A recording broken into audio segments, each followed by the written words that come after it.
प्रणाम माते।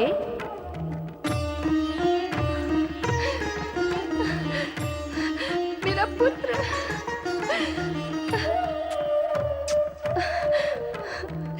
वत्स, तुम मेरे पुत्र हो। यह मुझसे तुम्हारा निकटतम संबंध है जो कि जगत में होता है, माता और पुत्र का। मैं तुम्हारी माता और तुम मेरे पुत्र हो। संबंध और निकटता तो मैं पहले से ही जान चुका था माते, इसीलिए तो मैंने आपको माते कहकर प्रणाम किया। अब आप मुझे ये बताइए कि मेरा नाम क्या है? गणेश। गणेश है तुम्हारा नाम, गणों में श्रेष्ठ, गणों का ईश। फिर तो मैं तन, मन, प्राण, प्रण से सेवा करूंगा माता। तुम मेरी सेवा करोगे? अवश्य करूंगा। माता से अधिक और कौन पुत्र के निकट होता है? इस निकटता की रक्षा के लिए पुत्र का कर्तव्य ही होता है कि वह अपने माता की सेवा करे। मैं भी यही करूंगा। ये लो दंड। इससे क्या होगा माता? इस दंड से तुम्हें दंड देना होगा। किसे? जो भी अनाधिकार रूप से अथवा मेरी आज्ञा के बिना मेरे कक्ष में प्रवेश करने का प्रयत्न करे, उसे। जैसी आपकी आज्ञा माता। तुम्हें सतर्कता पूर्वक यहाँ पहरा देना होगा, कोई भी भीतर प्रवेश न कर पाए। आपकी आज्ञा का पालन करूंगा माता। जय माता की।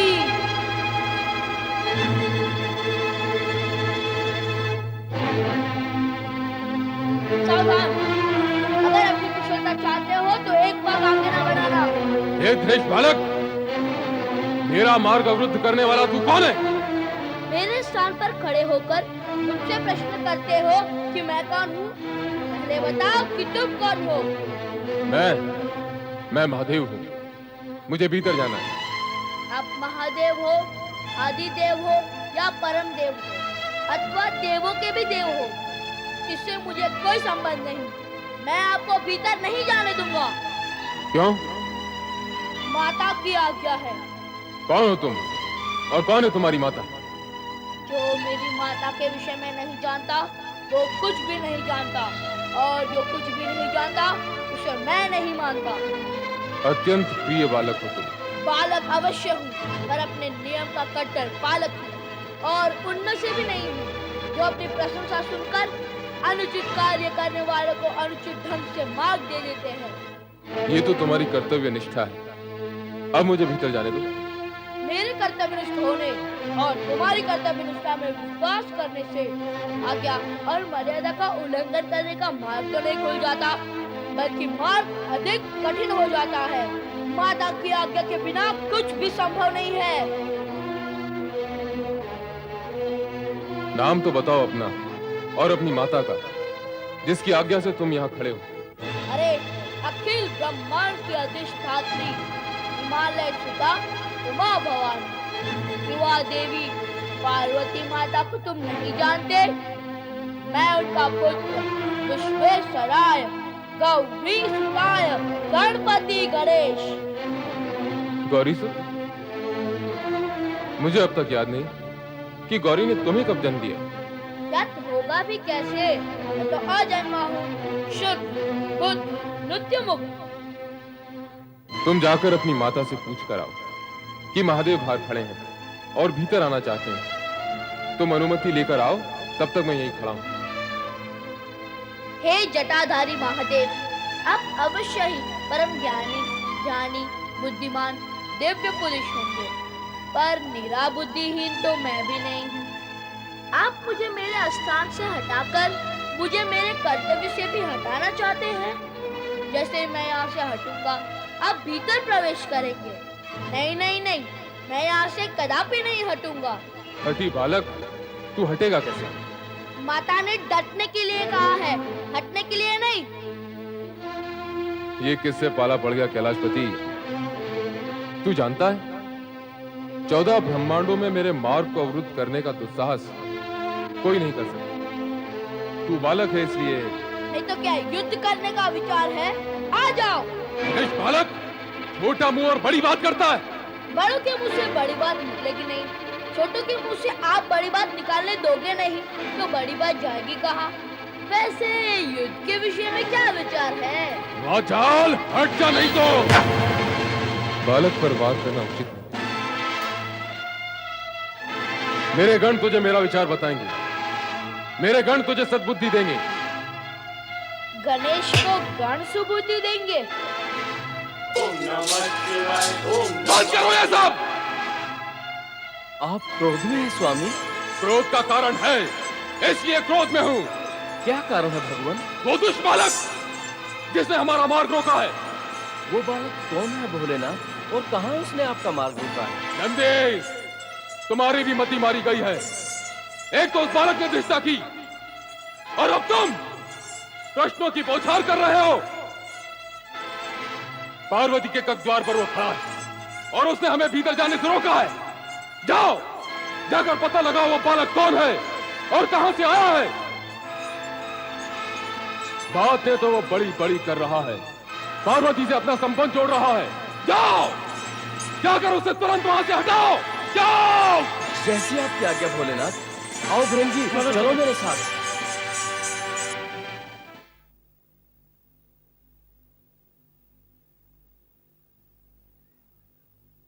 जय माता की।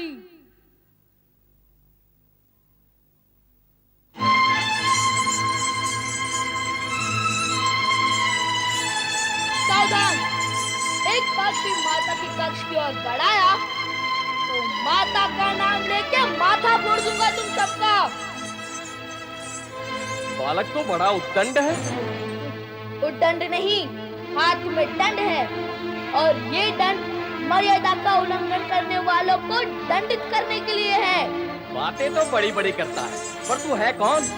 तुम्हें छोटी छोटी बात सुनने का चाव है क्या? इतना बड़ा शरीर बड़ी बात नहीं झेल सकते तो फिर तू मेरा बड़ा प्रहार क्या झेल सकेगा? मैंने पूछा कौन है तू? चिल्ला मत। ये आवश्यक नहीं कि मैं तेरे हर प्रश्न का उत्तर दूं, फिर भी देता हूँ। मैं अपनी माँ का पुत्र हूँ। अपनी माँ के पुत्र तो सभी होते हैं, पर तू यहाँ कहाँ से आ टपका? अपनी वाणी और भाषा को वश में रख। मैं कोई जल की बूंद नहीं जो टपक पड़ूं। मैं माँ का पुत्र हूँ, आया हूँ, प्रकट हुआ हूँ। प्रकट हुआ हूँ? क्यों हुए हो? किसने कहा था प्रकट होने के लिए? किसने कहा था प्रकट होने के लिए? अरे उद्दंड, अपने से बड़ों की नकल करता है। बड़ों की नकल करने की ही रीति है, छोटों की नकल बड़े करे ऐसा नहीं होता है। बातें तो बड़ी बुद्धिमानी की करता है। कार्य और भी अधिक बुद्धिमानी का करता हूँ। नहीं, कार्य तो तूने दुष्टता का किया है। कैलाशपति भगवान शिव शंकर को माता पार्वती के कक्ष में जाने से रोककर तूने उनका अपमान किया है। भगवान भोलेनाथ की आज्ञा है कि तुमको यहाँ से हटा दिया जाए। मुझे क्या हटाओगे? पहले मेरे पग को तो तने खिला के दिखाओ। अभी तुझे गेंद की तरह उछाल देते हैं, चलो।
ये चित्कार कैसा है? देखती हूँ कैसी चित्कार है।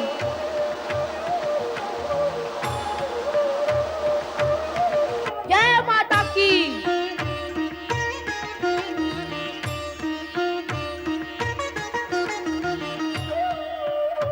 कौन हो तुम? अपनी माता का पुत्र जो भीतर है। पर ये बालक यहाँ कहाँ से आया? पहले तुम बताओ कि तुम दोनों भीतर कैसे पहुंच गई? तुम जिसे अपनी माता बता रही हो, हम उनकी सखियां हैं। अर्थात मौसी। हाँ। एक माँ दो मौसी।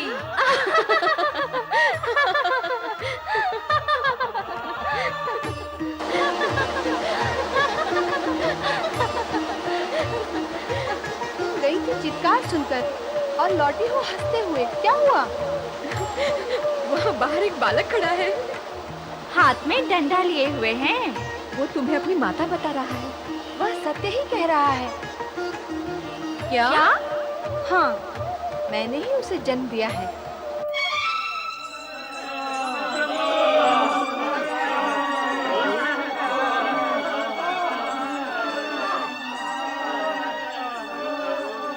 एक बालक के हाथों पिट गए तुम सब। लाज आनी चाहिए तुम्हें। स्वामी, वो कोई साधारण बालक नहीं है। तो तुम क्या साधारण गण हो? उसके पास अद्भुत और अलौकिक शक्ति है। तुम्हारी शक्ति कहाँ गई? जाओ, जाकर तुरंत उसे पार्वती के द्वार से हटाओ। जाओ। भगवान, वो फिर भी न माना तो देवी पार्वती से कहो उसे वहां से हटाए। जाओ। इस बार तुम निकट आए या कक्ष की ओर बढ़ने का दुस्साहस किया तो मैं तुम सबको उठाकर फेंक दूंगा। देखते हैं कौन किसको फेंकता है। इस बार यदि माता पार्वती की तरफ जाने से तुमने हमें रोका तो हम तुम्हें जीवित नहीं छोड़ेंगे।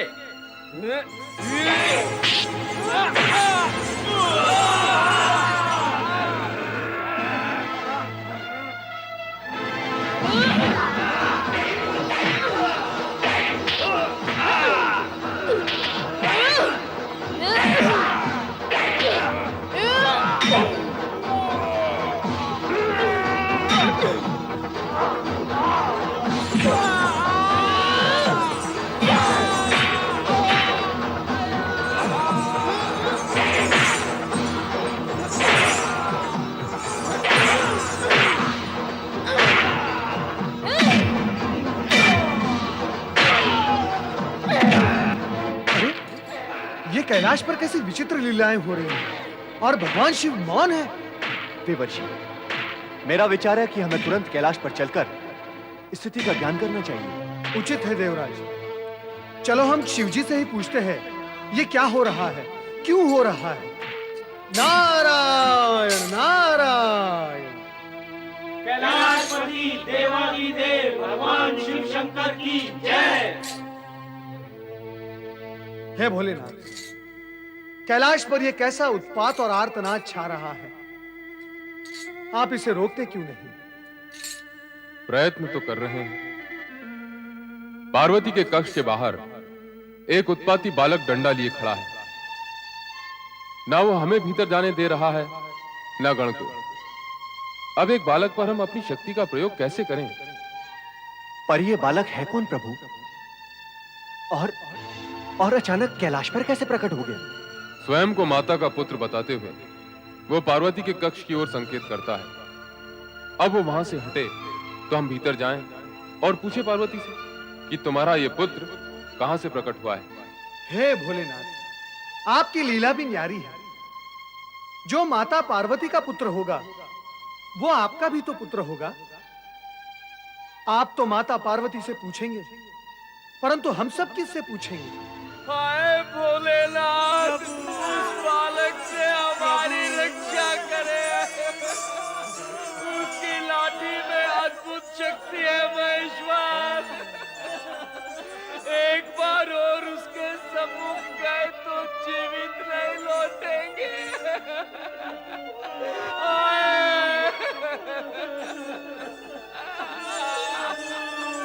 शांत हो जाओ नंदी महाराज, शांत हो जाओ। भगवान भोलेनाथ अवश्य कोई उपाय करेंगे। मैं क्या उपाय करूंगा? उस बालक की दुष्टता और धृष्टता पर यदि मेरा क्रोध जाग उठा तो अनर्थ हो जाएगा। आप उपयुक्त समय पर आए हैं, इसलिए उस बालक और गण की रक्षा के लिए श्री हरि विष्णु और ब्रह्मा जी के पास जाएं और उनसे निवेदन करें कि वे कैलाश पर आकर उस बालक को प्रेम से वश में करें। हाँ, यही उचित होगा। हम इसी समय वहां जाते हैं देवेश्वर। नमः शिवाय। ओम नमः शिवाय। ओम नमः शिवाय। ओम नमः शिवाय। माता सरस्वती को प्रणाम। परम पिता ब्रह्मदेव को प्रणाम। देवराज इंद्र एवं देवर्षि नारद के साथ देवगण भी पधारे, अर्थात समस्या गंभीर है। हाँ परमपिता, समस्या अत्यधिक गंभीर है। अपनी संगीतमय वाणी में समस्या प्रस्तुत करने तथा उस समस्या का समाधान निकालने में नारद निपुण है। इसलिए नारद, तुम ही कहो कि समस्या क्या है। परमपिता, कैलाश पर एक उद्दंड बालक दंड लेकर प्रकट हुआ है। वो शिवगण को दंडित करता ही जा रहा है। वो ना तो भगवान शिव न शिवगण के रोके रुक रहा है, बस दंड घुमाता ही जाता है। कैलाश पर जहां भगवान शिव की लीला व्याप्त है, वहां इस उद्दंड बालक की उद्दंडता शिव लीला ही लगती है। परंतु जब यह विषय भगवान शिव के सम्मुख आया तो भगवान शिव ने हमें आपके पास भेज दिया। यहां भेजने का कारण? भगवान भोलेनाथ का हमें यह आदेश है कि हम आपसे तथा श्री हरि विष्णु से यह कहे कि आप उस उद्दंड बालक को समझाएं और वश में करें। हे परमपिता, आप तो इस सृष्टि के सृजनहार हैं। उस बालक की उत्पत्ति का रहस्य आपसे अधिक और कौन जान सकता है? उसका अचानक कैलाश पर प्रकट होना, सदाशिव का उसकी उत्पत्ति के बारे में अनभिज्ञ होना, ये रहस्य को और अधिक गहरा रहा है ब्रह्मदेव। सत्य यही है कि ये सृष्टि के कल्याण के निमित्त रची गई शिव लीला है। शिव लीला? नारायण नारायण, अर्थात हमारा अनुमान सत्य निकला। यह ऐसी लीला सिद्ध होगी जो समस्त जगत को चकित कर देगी। शिव लीला से इस जगत का कल्याण होगा, ये तो शुभ ही है। परंतु उस उद्दंड बालक का क्या उपाय किया जाए? जब सदाशिव ने तुम्हें उस बालक को समझाने के लिए मेरे और श्री हरि विष्णु के पास भेजा है, तो यही उपाय करना होगा। अब तुम सब कैलाश पहुंचो और मैं भी श्री हरि विष्णु को विष्णुलोक से लेकर कैलाश पहुंचता हूं। वहां पहुंचकर उस बालक को समझाने का प्रयत्न करेंगे। जैसा आप उचित समझें ब्रह्मदेव। हर हर महादेव, हर हर महादेव। नमन स्वीकार करें परमपिता, और श्री हरि विष्णु आप भी। कल्याण भव। चंद्रदेव, तुम इस समय यहाँ? हाँ परमपिता, प्रभु भोलेनाथ के दर्शन करने चला आया, किंतु देखता हूँ यहाँ का वातावरण ही विषम है। हाँ, मैंने आते समय भवन के बाहर देखा तो कुछ शिवगण मूर्छित पड़े हुए थे। ये क्या हुआ? कैसे हुआ पूज्यगण? आओ, हम सब देवेश्वर से विनती करें, वही हमें इस विषय में कुछ बताएंगे। आइए।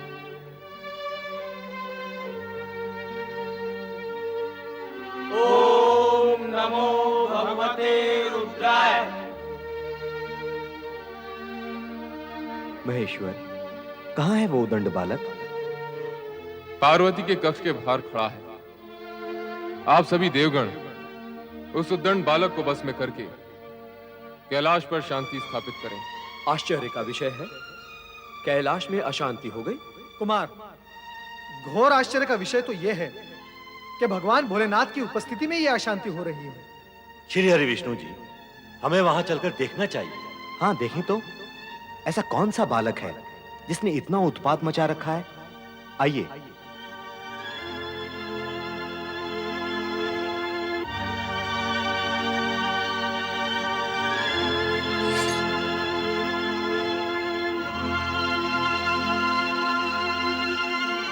सावधान!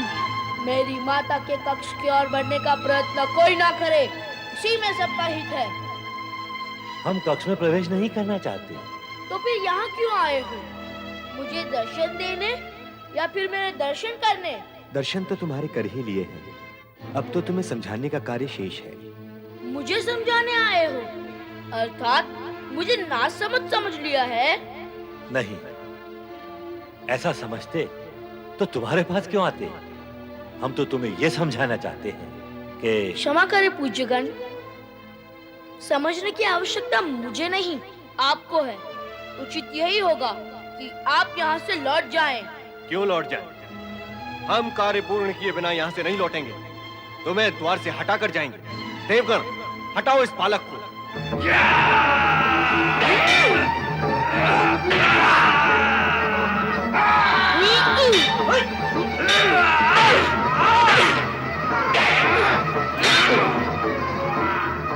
ला, मैं स्वयं तुझे हटा देता हूँ।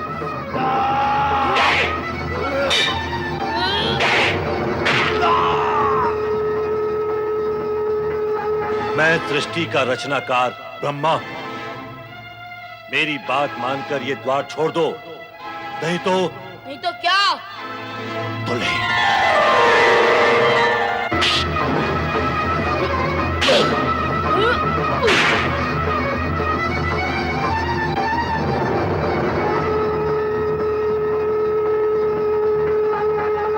मैं जगत का पालनहार श्री हरि विष्णु तुमसे ये निवेदन करता हूँ कि द्वार छोड़ दो। मेरी माता की आज्ञा के अनुसार ये संभव नहीं। नहीं।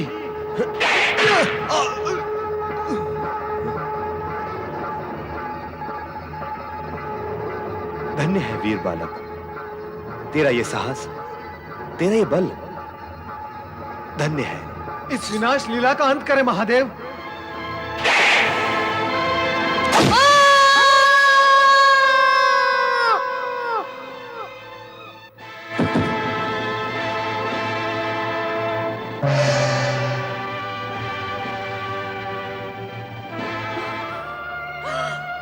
गणेश, मेरा पुत्र, क्या हो गया तुझे?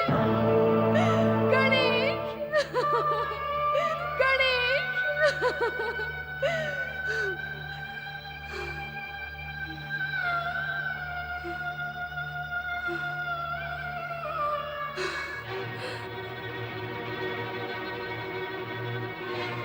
किसने किया ये दुष्कर्म?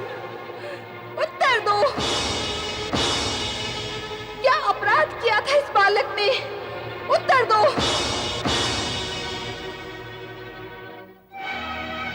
माता की आज्ञा का पालन करना क्या पुत्र धर्म नहीं? उत्तर दो।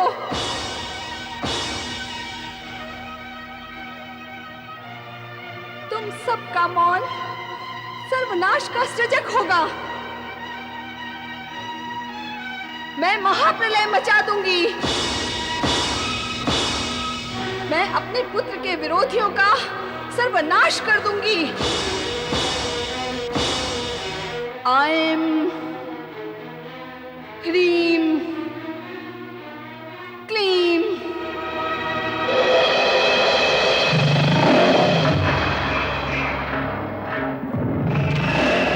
स्मांडा देवी प्रकट हो।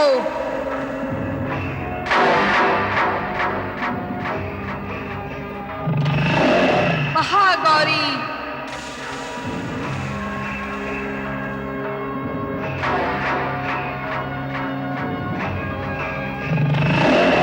ब्रह्मचारिणी,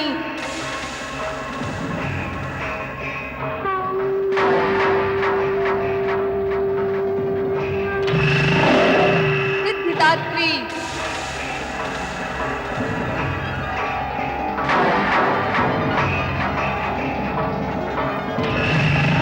कात्यायनी,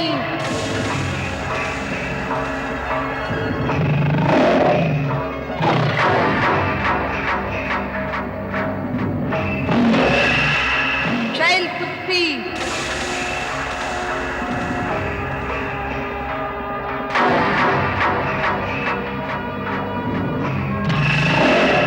चंद्रघंटा,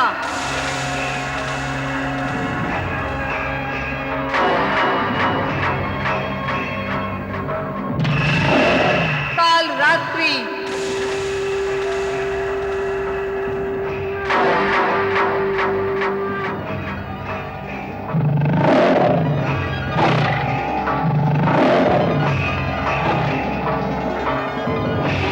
हे शक्ति स्वामिनी, आज्ञा दें। हे प्रबल शक्तियों, महाप्रलय मचा दो। देव, दानव, शिवगण, उन सभी का सर्वनाश कर दो। हे महाशक्ति, हे महामाया, हमें क्षमा कर दो, क्षमा कर दो। हे नौ दुर्गे, इस हाहाकार को समाप्त करो देवी, समाप्त करो। अन्यथा सृष्टि समाप्त हो जाएगी। क्षमा करो महामाया, हमें क्षमा करो। हे महाशक्ति, हे मातेश्वरी, जगत को सर्वनाश से उबारिए। हमारे अपराध क्षमा करो महामाया, हमारे अपराध क्षमा करो, हम आपके अपराधी हैं। हमें क्षमा करो महामाया, हमें क्षमा करो। क्षमा करें महाशक्ति, क्षमा करें। हम सब आपसे हाथ जोड़कर प्रार्थना करते हैं, क्षमा करें।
अष्टभुजी हो काल रात्रि, तुम ही दुर्गा मात भवानी।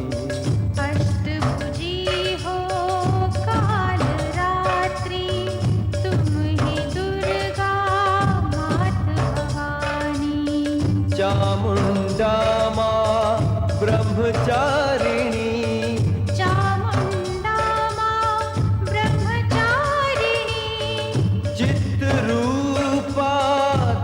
कल्याणी।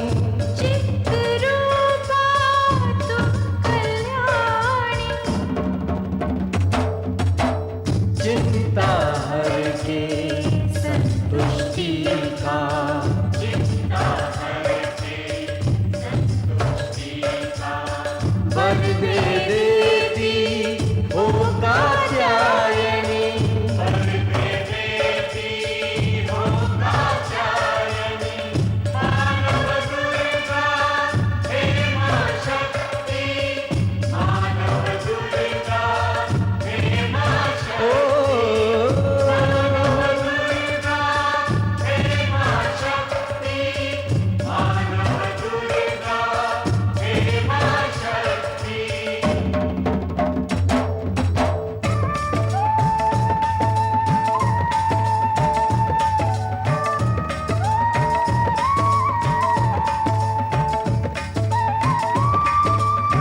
भी जीवन मांगे माँ।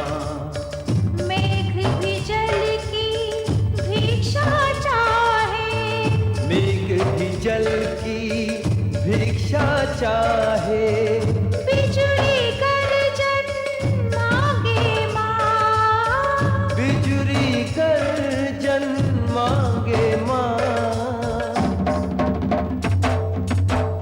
देव कुबेर भी आपके द्वारे,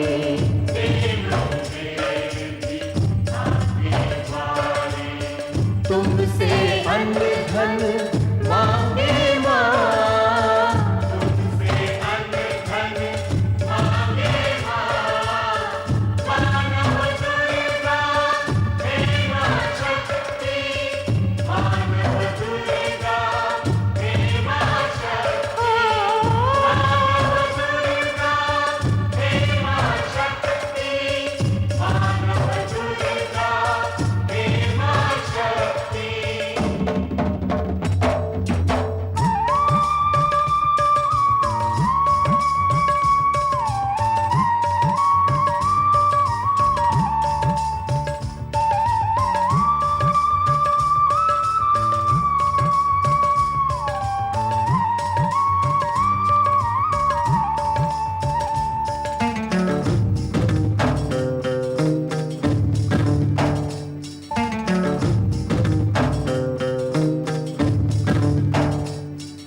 हम सबसे अपराध हुआ है, हम सब है अपराधी तुम्हारे।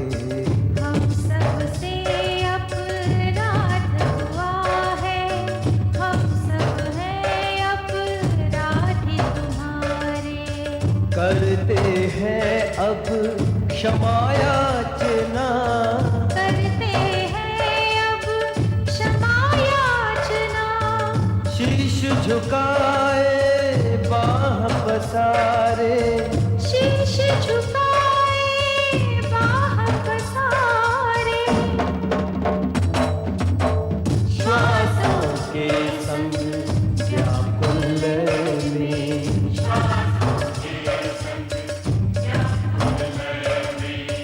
पीड़ित मन रह रह के पुकारे।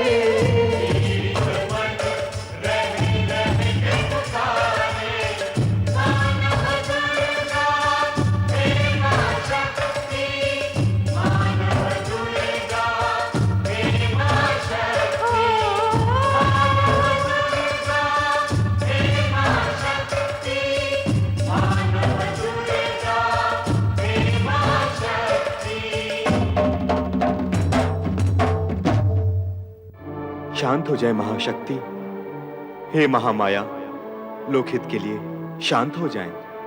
इस विनाश से किसी को लाभ नहीं होगा महादेवी। मेरी जो हानि हुई है उसकी पूर्ति कौन करेगा? मेरे पुत्र का वध क्यों किया गया? जिसके पुत्र का वध कर दिया गया हो उस माता को आप शांत रहने के लिए कहते हैं? क्या ऐसी माता शांत हो सकती है? फिर आप कैसे शांत होंगी महामाया? एक तो मेरे पुत्र गणेश को पुनर्जीवित करें, दूसरा देवताओं में वो सर्वप्रथम पूजित हो ऐसा अधिकार दें, तभी मैं शांत होऊंगी, अन्यथा महाप्रलय अनिवार्य है। हम प्रयत्न करते हैं, भगवान शिव से प्रार्थना करते हैं। भगवान भोलेनाथ गणेश को अवश्य पुनर्जीवन देंगे। हे महाशक्ति, हे महामाया, देवताओं में वो सर्वप्रथम पूजित हो ऐसे अधिकार को भी भोलेनाथ स्वीकार कर लेंगे। अब हम सब सदाशिव के पास जाते हैं।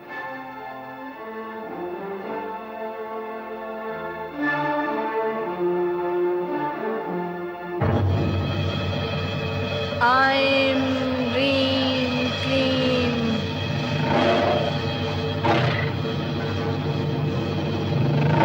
पार्वती और आपका पुत्र, उसे जीवित करना होगा देवेश्वर। अन्यथा देवी पार्वती संहार नहीं रोकेंगी प्रभु। उस उद्दंड बालक का वध करना मेरा उद्देश्य नहीं था, पर उसकी भयानक युद्ध वृत्ति का अंत करना भी आवश्यक था। मैं जानता हूं कि गणेश शक्ति रूपनी पार्वती का पुत्र है। उसे पुनर्जीवित तो होना ही है। ये शुभ कार्य आप ही करेंगे देवेश्वर। हम सभी की इच्छा है कि बालक गणेश पुनर्जीवित हो, इसलिए यह कार्य हम सब मिलकर करेंगे। आरंभ श्री हरि विष्णु करेंगे। मुझे क्या करना होगा भोलेनाथ? आपको उत्तर दिशा में जाना होगा। उस ओर जाते हुए आपको मार्ग में जो भी पहला प्राणी दिखे उसका मस्तक काट कर ले आए। किसी भी निर्दोष प्राणी का मस्तक? शेष विचार आप स्वयं कर लें। किसी भी निर्दोष प्राणी के साथ अन्याय नहीं होना चाहिए।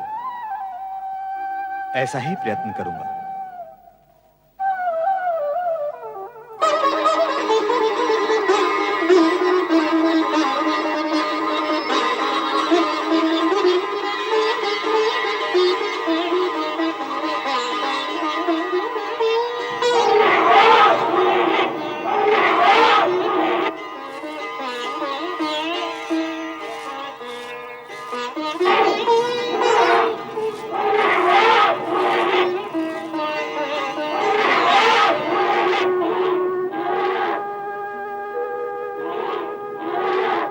आपको उत्तर दिशा में जाना होगा। उस ओर जाते हुए आपको मार्ग में जो भी पहला प्राणी दिखे उसका मस्तक काट कर ले आए। यही तो है पहला प्राणी, इस निर्दोष का मस्तक।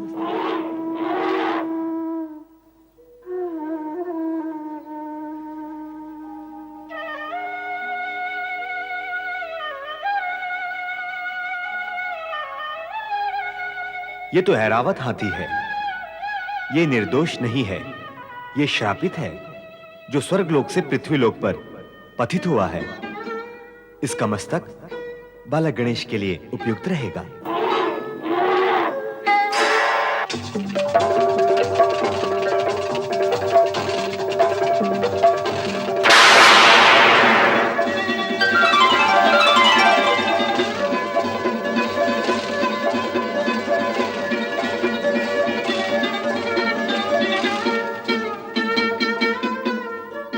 श्री हरि विष्णु के चरणों में ऐरावत का कोटि कोटि प्रणाम। आपके हाथों मेरा उद्धार हुआ और मैं श्राप मुक्त हो गया भगवान।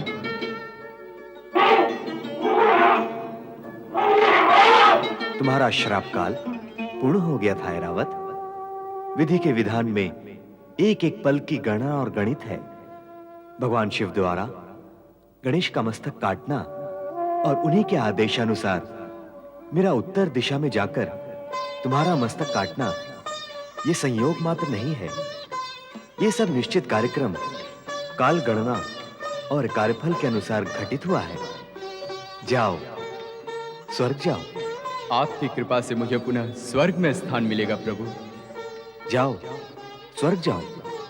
मुझे भी कैलाश पहुंचना है।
पिताश्री को प्रणाम करो।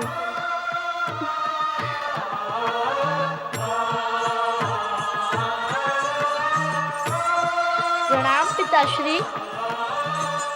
गणेश गजानन हो गए। गणेश गजानन की जय। गणेश गजानन की जय। गणेश गजानन की जय। पार्वती, तुम्हारी एक मांग तो पूर्ण हो गई, एक और शेष है। उसे भी पूर्ण कर दें स्वामी। हाँ, आज से पुत्र गजानंद गणेश की देवताओं में सर्वप्रथम पूजा होगी, ऐसा मैं अधिकार प्रदान करता हूं। गजानंद गणेश की पूजा किए बिना यदि कोई किसी अन्य देवता की पूजा करता है तो वो पूजा देवताओं को स्वीकार नहीं होगी। अतः गजानंद गणेश सर्वप्रथम पूज्य देव माने जाएंगे। अवश्य सर्वप्रथम पूजनीय देव गणेश ही होंगे। प्रथम पूज्य देव श्री गजानन की जय हो। श्री गणेशाय नमः। पुत्र गजानन, अब तुम सभी देवताओं के पूज्य बन गए हो, इसलिए अब मैं ये घोषणा करती हूँ कि जो मनुष्य तुम्हें सिंदूर समर्पित करेगा, चंदन तथा पुष्पों से तुम्हारी पूजा करेगा, उसके समस्त विघ्नों का नाश होगा। श्री विघ्नेश्वराय नमः। पुत्र गजानन, तुम भाद्रपद शुक्ल पक्ष की चतुर्थी के दिन उत्पन्न हुए हो, इसलिए दिन गणेश चतुर्थी के नाम से प्रसिद्ध होगा। और यह दिन तुम्हारी पूजा करने वाले सभी भक्तों के लिए मंगलकारी होगा। गणेश गजानन की जय, भगवान भोलेनाथ की जय, गौरी पुत्र गजानन गणेश की जय।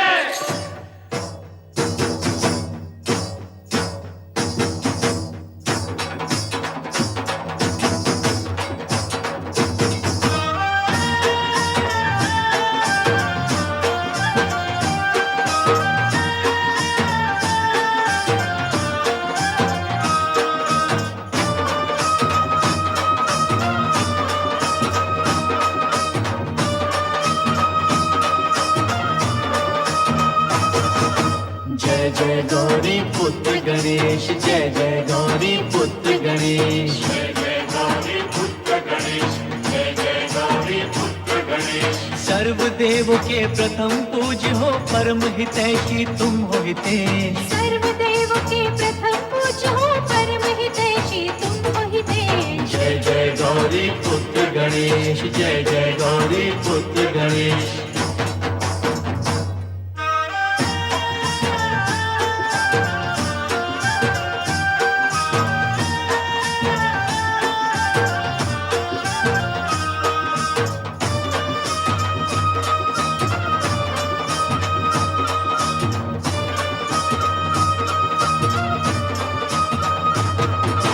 विशाल काया मूषक वाहन, प्रिय तुम्हारा मोदक भोजन। जय हो चतुर्भुज अष्ट विनायक, हे लंबोदर हे गणनायक। तुमसे ही तो शुभ हो जाता, तुमसे ही तो शुभ हो जाता ये सारा परिवेश। जय जय गौरी पुत्र गणेश, जय जय गौरी पुत्र गणेश।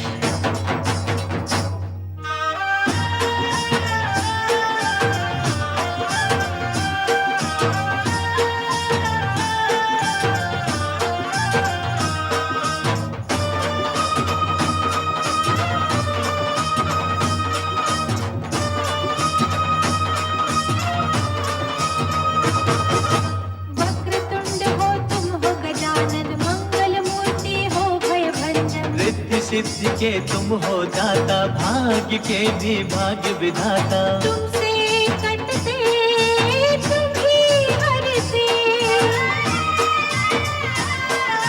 तुमसे कटते तुम ही हरते सबके कष्ट कलेश। जय जय गौरी पुत्र गणेश, जय जय गौरी पुत्र गणेश।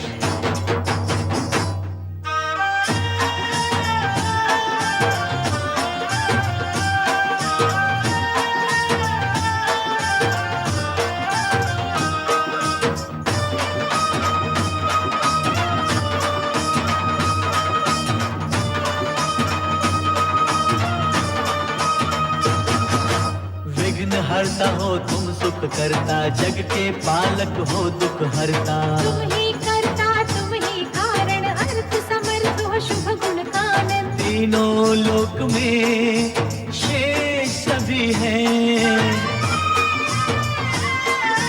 तीनों लोक सब विशेष। जय जय गौरी पुत्र गणेश, जय जय गौरी पुत्र गणेश, जय जय गौरी पुत्र गणेश, जय जय गौरी पुत्र गणेश। सर्वदेवों के प्रथम पूज्य हो परम हितैषी तुम हो हितेश। सर्वदेवों के प्रथम पूज्य हो परम हितैषी तुम हो हितेश। जय जय गौरी पुत्र गणेश, जय जय गौरी पुत्र गणेश, जय जय गौरी पुत्र गणेश, जय जय गौरी पुत्र गणेश।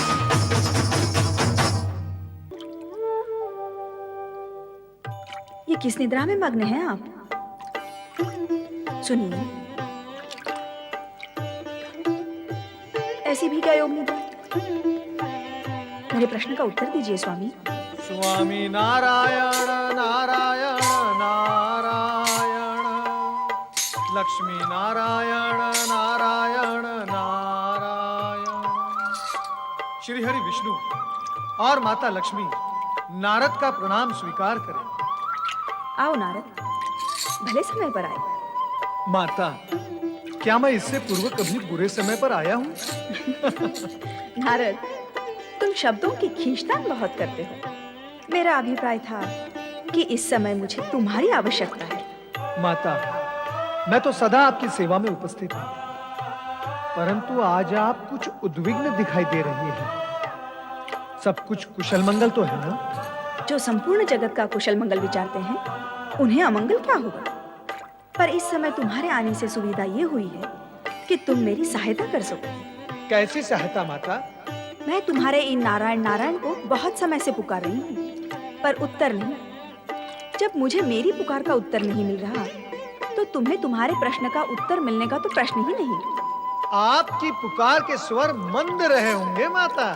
तो क्या गर्जना करती, जिसके स्वर तीनों लोकों में सुनाई देते? सदा जैसे पुकारती हूँ, वैसे ही पुकार रही थी। सदा सुन लेते हैं, पर आज बार बार पुकारने पर भी योग निद्रा का त्याग ही नहीं कर रहे हैं। आप प्रभु और इनकी योग निद्रा से अपरिचित तो नहीं ना माता? ये जागृत अवस्था में भी निद्रा मग्न रहते हैं और निद्रा अवस्था में भी जागते रहते हैं। ये भी तो ज्ञात नहीं होता कि ये कब योग माया में लीन हो जाते हैं और कब मुक्त हो जाते हैं। किंतु प्रभु को पुकार तो सुननी ही चाहिए। प्रभु किसी की पुकार अनसुनी नहीं करते। फिर आपकी पुकार, जो उनके अत्यंत निकट है, उसे कैसे अनसुनी कर सकते हैं? नारायण नारायण। देवी लक्ष्मी, नारद सत्य कह रहे हैं।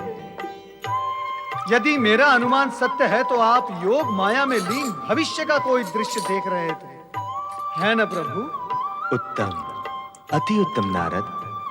तुम्हारे तथ्य, अनुमान, कथ्य सभी सत्य हैं। अब कृपा कर ये बता दे कि आप भविष्य का कौन सा दृश्य देख रहे थे? मैं गणेश व कार्तिकेय की क्रीड़ाओं व लीलाओं को प्रत्यक्ष रूप से देख रहा था। वर्षों से उनकी लीलाओं से सारा कैलाश ही नहीं, संपूर्ण जगत गुंजायमान हो रहा है। देखने और कहने के पश्चात आप सोचने क्या लगे प्रभु? भगवान, आपका इस प्रकार विचार मग्न होना एक और सत्य प्रकट करता है कि आप भविष्य की किसी ऐसी घटना के विषय में चिंतन कर रहे हैं जो शुभ और सुखद नहीं है। मेरा अनुमान सत्य है न प्रभु? सदा ही तुम्हारा अनुमान सत्य नहीं होता नारद, और हो भी तो सदा ही हम हाँ कहने की स्थिति में नहीं होते। माता, अपने पति के पक्ष में इस प्रकार हंसकर मुझे निरुत्साहित करना क्या उचित है? यदि मेरा अनुमान सत्य भी होगा तो भी भगवान हाँ नहीं कहेंगे। क्या ये उचित है माता? सुनो नारद, विषय गंभीर है। मैं सोच रहा था कि मिलन के साथ वियोग और हर्ष के साथ विषाद साथ साथ ही क्यों जुड़े रहते हैं? क्षमा करें प्रभु, आप सुदर्शन चक्र तो घुमाते ही हैं, अनेक बार चर्चा और विषय को भी घुमा देते हैं। भगवान आपने चर्चा चलाई थी गणेश और कार्तिकेय की, परंतु ये मिलन वियोग, हर्ष विषाद का विषय कहां से आ गया? कहीं इन दोनों में संबंध तो नहीं? हो भी तो हम कर भी क्या सकते हैं? विधि के विधान से कोई भी मुक्त नहीं है नारद। स्वयं ब्रह्मा, विष्णु, महेश भी नहीं। हम तो केवल एक सामान्य सत्य के बारे में कह रहे थे। सामान्य सत्य? नारायण नारायण, नारायण का सामान्य सत्य। कार्तिकेय और गणेश दोनों भाइयों में कैसा अगाध प्रेम है। हाँ, दोनों सदा साथ साथ रहते हैं, क्रीड़ाएं व लीलाएं करते हैं। दोनों की लीलाओं को देखते हुए कितने वर्ष व्यतीत हो गए, हमें ज्ञात ही नहीं रहा। स्वामी, माता, क्या आपने कुमार कार्तिकेय को देखा है? कार्तिकेय और गणेश तो दोनों साथ साथ क्रीड़ा कर रहे थे। गणेश कहाँ है? उससे पूछो, वह बताएगा कार्तिकेय के विषय में। गणेश भी उन्हीं को ढूंढ रहे हैं और मैं भी कुमार कार्तिकेय को ढूंढता हुआ यहाँ आया हूँ। माँ, बड़े भ्राता कार्तिकेय को कहाँ भेज दिया आपने? आज प्रातः से ही वे कैलाश पर दिखाई नहीं दे रहे। वो देखिए, वो आ रहे हैं।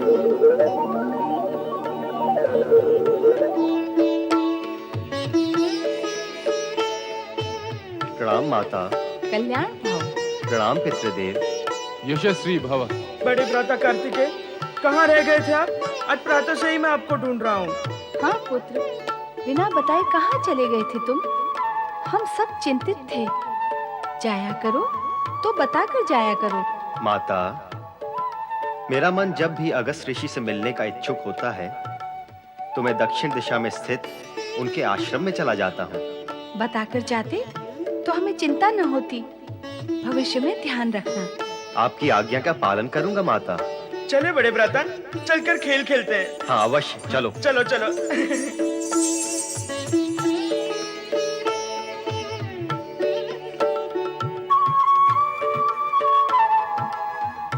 स्वामी, हम्म? हमारे दोनों पुत्र युवा हो गए हैं। अब हमें इनके विवाह के विषय में विचार करना होगा। हाँ, उन दोनों के विवाह के लिए तो हम दोनों को ही विचार करना होगा। केवल विचार? नहीं, विचार ही नहीं, कन्याओं की खोज भी करनी होगी। इन दोनों के लिए हम दोनों को ही खोज करनी होगी। क्या बार बार इन दोनों को और हम दोनों को क्या कह रहे हैं? स्पष्ट है, इन दोनों की स्थिति हम दोनों की स्थिति से सर्वथा भिन्न है। इन दोनों के लिए दो कन्याएं बैठी तपस्या तो नहीं कर रही। ये हठ ठाने कि विवाह करेंगी तो केवल इनसे ही करेंगी। आपका नाम अवश्य भोलेनाथ है, पर इतने भोले नहीं हो जितने दिखाई देते हो। पकड़ो गणेश को। नंदी भैया, मैं यहाँ हूँ नंदी भैया। पकड़ो, मैं यहाँ हूँ नंदी भैया। पकड़ो पकड़ो, मैं यहाँ हूँ नंदी भैया, यहाँ आइए। नंदी भैया, मैं यहाँ हूँ नंदी भैया।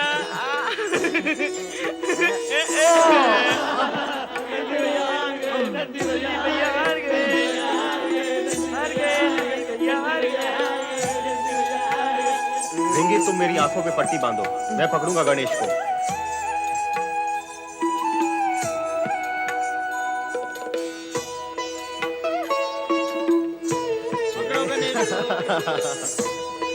बड़े भ्राता, पकड़ो पकड़ो पकड़ो बड़े भ्राता, मैं तो यहाँ हूँ।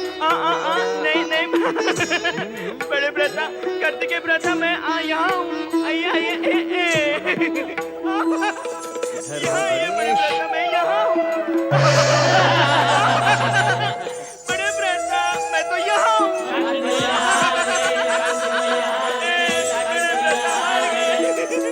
देखा स्वामी आपने, गणेश कुटिलता करने लगा है। नहीं देवी, ना तो ये कुटिलता है ना चतुराई। ये तो मात्र बाल क्रीड़ा है। गणेश कुटिल तो है ही नहीं। पर कार्तिकेय और अन्य सभी अकारण ही थक रहे हैं। क्रीड़ा में यही तो होता है, प्रतिद्वंदी को थका के छकाया जाता है, जिससे विजय की संभावना बढ़ती है। क्रीड़ा करने वाले सभी दल ऐसा ही करते हैं। ये रहा फल, चलाइए बाण। गणेश, चलाओ बाण।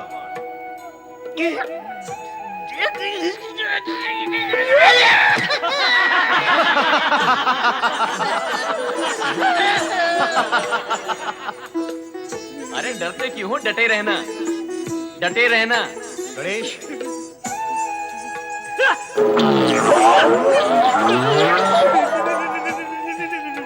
चलो।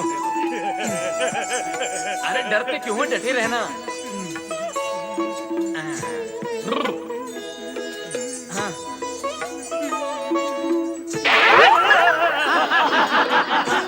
बड़े भ्राता, मुझसे तो सब डरते हैं, आप चलाइए तीर। लाओ। मेरे प्राण तो बचाएंगे ना? अरे डर मत।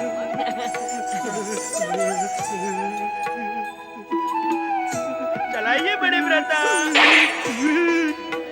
इस प्रकार तो गणेश हार जाएगा। क्रीड़ा में जय पराजय का महत्व नहीं, स्फूर्ति, बुद्धि, कौशल और क्रीड़ा भावना ही मुख्य होते हैं। जय पराजय का महत्व न होने से क्रीड़ा का आनंद ही क्या रहेगा? नहीं देवी, आनंद तो स्फूर्ति और कुशलता में है। जय पराजय को महत्व देने से प्रतिद्वंद्विता बढ़ती है, जिससे भावना मलिन होकर खिलाड़ियों में एक दूसरे के प्रति दुर्भावना भी बढ़ती है, जिसका अंत शत्रुता में होता है। संभालो बड़े भ्राता।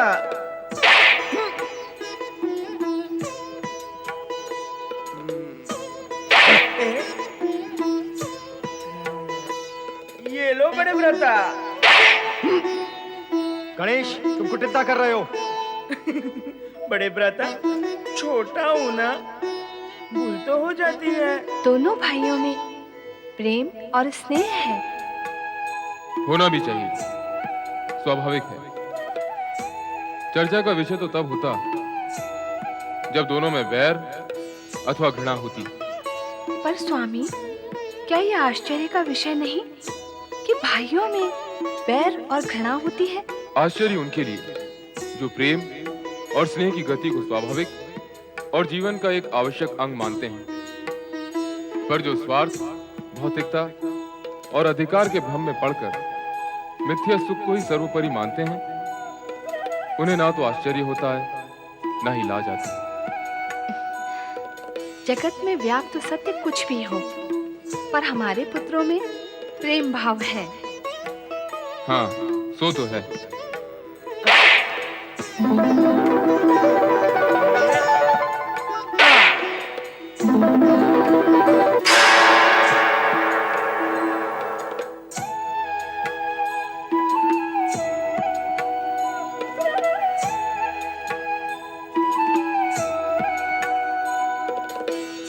माताश्री और पिताश्री को विनम्र प्रणाम।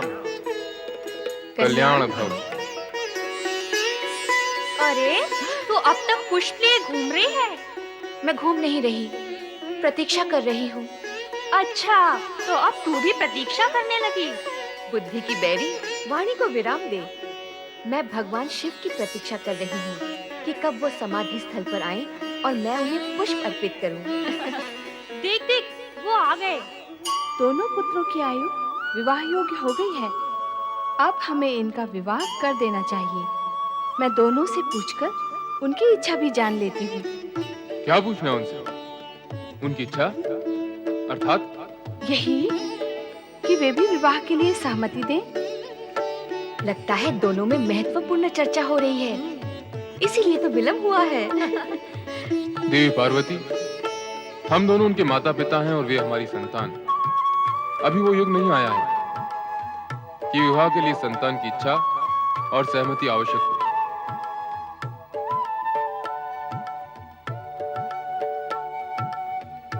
पर स्वामी, विवाह तो संतान को ही करना है ना?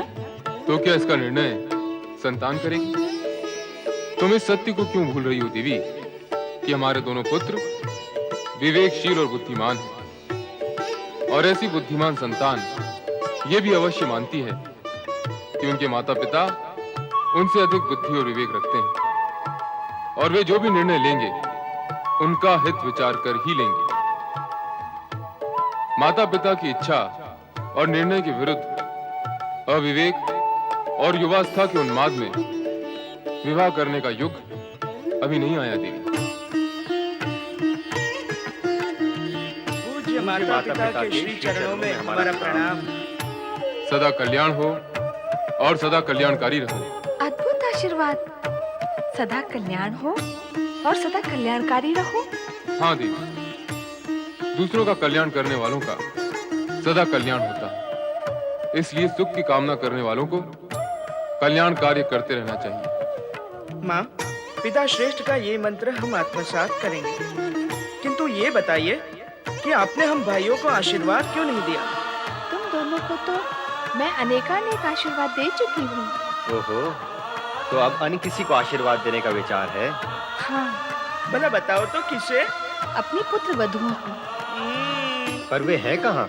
है नहीं तो हो जाएंगी। पुत्रों, तुम्हारी माता अब तुम्हारा विवाह कर देना चाहती है। सत्य है, मैं अपनी पुत्र वधुओं का सलोना मुख देखने के लिए अब व्याकुल हो उठी हूँ। अब तुम दोनों का कर्तव्य है कि अपने माता पिता की इच्छा पूर्ण करो।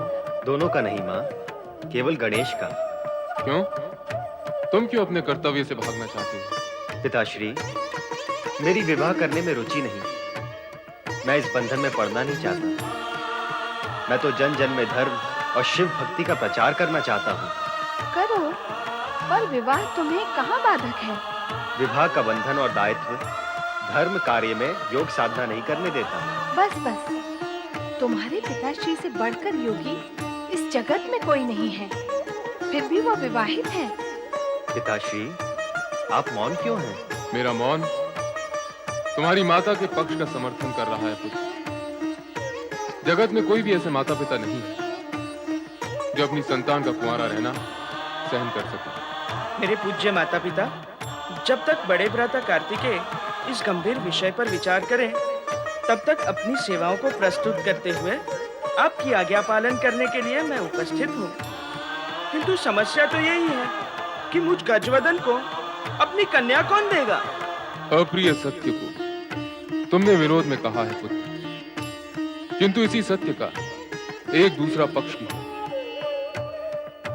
संबंध की आकांक्षा रखने वाले अज्ञानी केवल शरीर का आकार, प्रकार, रूप और रंग को देखते हैं, किंतु ज्ञानी और अटल सत्य के समर्थक शरीर रूपी शिविर के भीतर विद्यमान गुण, प्रतिभा, विवेक और बुद्धि का मूल्यांकन करते हैं।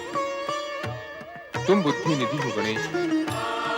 तुम्हें अपनी पुत्री देने के लिए अनेक पिता ललायत होंगे। शीघ्र ही हम इस विषय को आगे बढ़ाएंगे। मैं तो माता पिता की इच्छा और आज्ञा को ही सर्वोपरि मानता हूँ। तो हम अति शीघ्र ही गुणवती कन्याओं की खोज करते हैं।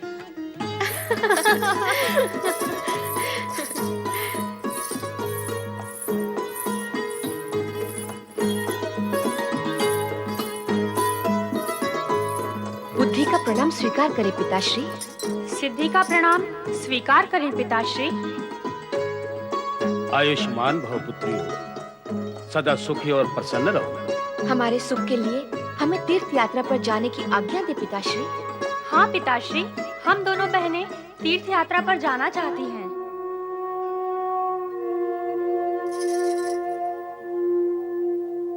पिताश्री हमें आज्ञा देना नहीं चाहते। ऐसा ही लगता है, चलो लौट चलें।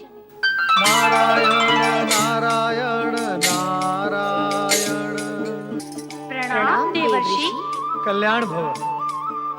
संसार के सर्वश्रेष्ठ, गुणवान, धैर्यवान, बलवान और चरित्रवान पति आप दोनों को प्राप्त हो। लजा रही हो? उत्तम, अति उत्तम। लज्जा तो स्त्री का सर्वश्रेष्ठ आभूषण है। परंतु ये क्या, आप दोनों के मुख पर यह निराशा और विषाद की छाया क्यों है? हाँ पुत्रियों, कहो, तुम उदास क्यों हो? पिताश्री, हमने आपसे तीर्थ यात्रा पर जाने की आज्ञा मांगी तो आपने उत्तर नहीं दिया। हम दोनों ने यही समझा कि आप हमें भेजना नहीं चाहते। नहीं पुत्रियों, नहीं। तीर्थ यात्रा जैसे पुण्य और शुभ कार्य के लिए भला मैं तुम्हें कैसे रोक सकता हूँ? अवश्य जाओ और तीर्थों में अपने इष्ट देवी देवताओं से अपने योग्य वर पाने के लिए प्रार्थना करो, ताकि मैं भी अपने दायित्व से मुक्त हो सकूं।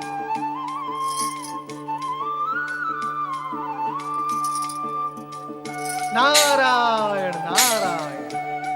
पिता को पुत्रियों के विवाह की चिंता और पुत्रियों को तीर्थ यात्रा पर जाने की इच्छा। आहा, ऐसी योग्य और सुशील कन्याओं के विवाह की चिंता आपको नहीं होनी चाहिए राजन। पुत्री विवाह योग्य हो जाए तो पिता की चिंता स्वाभाविक है देवर्षि। प्रभु की कैसी लीला है। इधर आप पुत्रियों के लिए वर की खोज और चिंता कर रहे हैं और उधर योग्य वर के माता पिता आप जैसे पिता की प्रतीक्षा कर रहे हैं। प्रतीक्षा कर रहे हैं? कौन? पुत्र वधुओं की खोज करने वाले वर के माता पिता प्रतीक्षा कर रहे हैं राजन। देवर्षि कौन है वे? कृपया नाम बताएं उनका। सारा जगत जानता है उन्हें, कौन नहीं जानता? पर मैं नहीं जानता। जानते हैं राजन, आप भी जानते हैं। आप कृपया स्पष्ट रूप से बताएं कौन है वे? राजन, विधि के विधान के अनुसार आपकी दोनों पुत्रियां शिव पार्वती की पुत्र वधुएं बनेंगी। विधि के विधान को पूर्ण करने के लिए आपको यथाशीघ्र कैलाश पहुंचकर शिव पार्वती से भेंट करनी होगी। देवर्षि, मैं आपका आभारी हूँ। आपके शुभ समाचार ने तो मुझे चिंता मुक्त कर दिया। आपके आदेशानुसार मैं शुभ मुहूर्त में कैलाश जाकर शिव भोलेनाथ के दर्शन करूंगा। पिता श्रेष्ठ, मुझे दक्षिण में अगस्त ऋषि के आश्रम में जाने की आज्ञा प्रदान करें। उसी क्षेत्र में मैं धर्म और शिव भक्ति का प्रचार करना चाहता हूँ। तो बड़े भ्राता, मैं भी आपके साथ चलूंगा वहाँ। नहीं गणेश, मैं अपने वाहन मयूर पे बैठकर शीघ्र जाकर शीघ्र लौट आऊंगा। तो जिस मयूर पर आप बैठोगे उसी पर मैं भी बैठूंगा। हट क्यों कर रहे हो गणेश? हट नहीं माँ, भ्रमण कर रहा हूँ। नहीं नहीं नहीं नहीं, भ्रमण करना चाहता हूँ। मैं कार्यवश जा रहा हूँ। तुम भ्रमण करना चाहते हो तो फिर माँ के पास कौन रहेगा? कैसी बात करते हो बड़े भ्राता? जब हम दोनों नहीं थे तब माताजी के पास कौन रहता था? पिताश्री। अब भी वो ही रहेंगे। गणेश, तर्क करने की आवश्यकता नहीं, तुम यहीं रहो। तुम्हारे पिताश्री ठीक कह रहे हैं गणेश, तुम्हें यहीं रहना चाहिए। अब माँ की आज्ञा को तो मैं टाल नहीं सकता। योग्य पुत्र माता पिता की आज्ञा मानते हैं, टालते नहीं। मैं शीघ्र ही लौटूंगा। अब विदा लूंगा।